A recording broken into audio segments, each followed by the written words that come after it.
Bienvenue dans ce super périple que tu t'apprêtes à vivre avec toi-même, donc une séance, une session de yoga.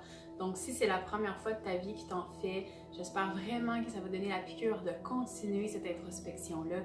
Si tu en as déjà fait, bien peut-être que ça va être différent avec moi. Donc je te le souhaite, je te souhaite un super beau voyage. Je vais t'expliquer un peu d'où ça vient le yoga avant de commencer tout ça parce que ça se peut que tu sois nouvelle dans le milieu.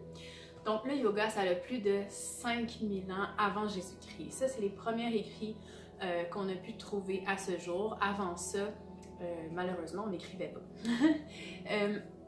Pardon. À partir du début des écrits qu'on a trouvés, au début, le yoga, c'était des chants. C'était des chants sacrés qui étaient vraiment dédiés à célébrer la vie, à honorer tout ce qui nous entoure. Donc le yoga, ça part de là.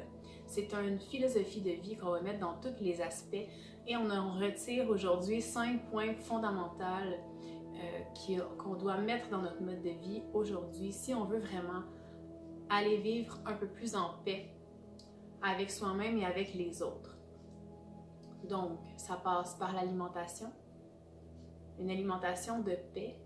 C'est une alimentation qui va prendre en compte la non-violence. La non-violence de ton corps, la non-violence des autres. Donc, c'est pour ça, entre autres, qu'on est végétarien. Mais t'es pas obligé de pas manger de viande pour faire du yoga. Mais je vais juste t'expliquer les principes de base.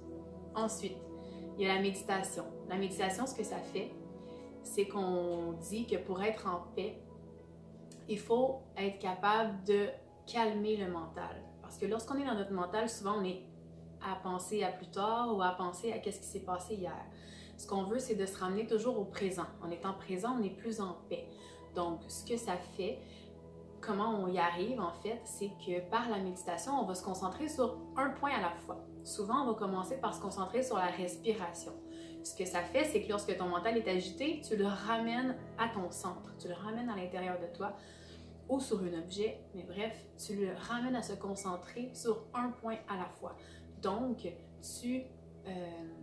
c'est comme si tu l'encadrais, donc ton mental s'égare, tu le ramènes. Donc, de se conditionner comme ça à toujours se ramener à un point constant, ça va amener plus de paix parce qu'on va être moins égaré et aussi on va être plus dans l'instant, donc on va par le fait même plus savoir où est-ce qu'on s'en va, qu'est-ce qu'on veut, qui on est. La détente, à la fin de chaque séance de yoga présente, je vais te demander de prendre un 5 à 15 minutes en posture de Shavasana. Donc Shavasana, c'est la posture la plus importante du yoga. On finit toutes les séances de yoga avec cette posture-là. C'est la posture dite du cadavre. Donc pourquoi le cadavre? C'est parce qu'on te demande d'être immobile.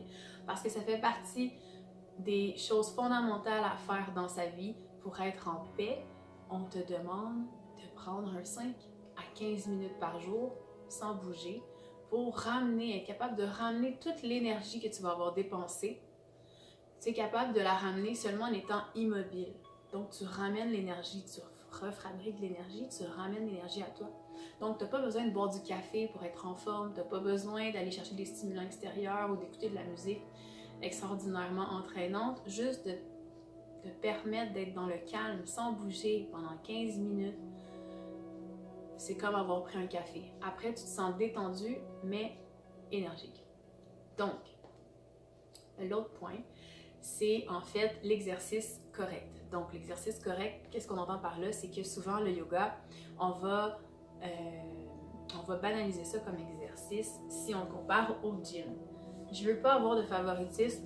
Honnêtement, j'aime les deux. La différence entre le gym et le yoga, ce que ça va faire, c'est que le gym, souvent, ça va être ciblé et on va y aller vraiment par des répétitions intenses. Tandis que le yoga, ce que ça va être, c'est qu'on va vraiment plus tenir la pose, donc ça va aller chercher les muscles plus en profondeur.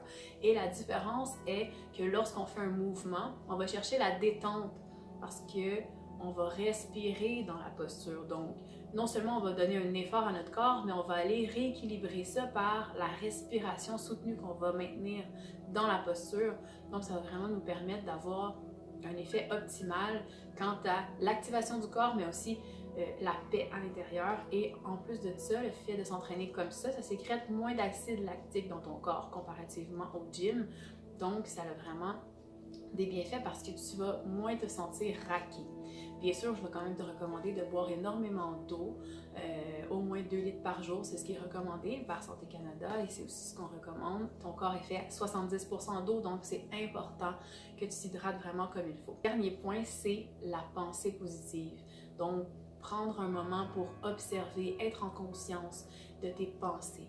Donc, tout au long des séances, essaie de te dire et de te rappeler de ça, parce que peut-être que dans la 7e, tu ne réécouteras pas nécessairement cette vidéo du début. Comment je me sens en ce moment? Mettons, tu es dans un guerrier puis tu as de la misère, tu es comme « Ah, je n'aime pas cette posture-là ». Est-ce que tu as déjà hâte d'arriver au prochain ou tu es capable quand même d'essayer d'aller respirer dedans? Donc, on fait beaucoup le parallèle avec la pensée de tous les jours, la pensée lorsque tu es dans ta posture. Lorsque tu changes ton angle de vue et que tu es capable de voir le positif que ça va t'amener, le positif que tu es en train de te faire, le bienfait, ça t'amène une perspective de vie et de vue différente de toi à toi à l'intérieur, mais aussi face aux autres. Donc, c'est pour toutes ces raisons que j'ai décidé d'enseigner le yoga et de prôner la paix. Et je te souhaite une super belle découverte à l'intérieur de toi. Namasté.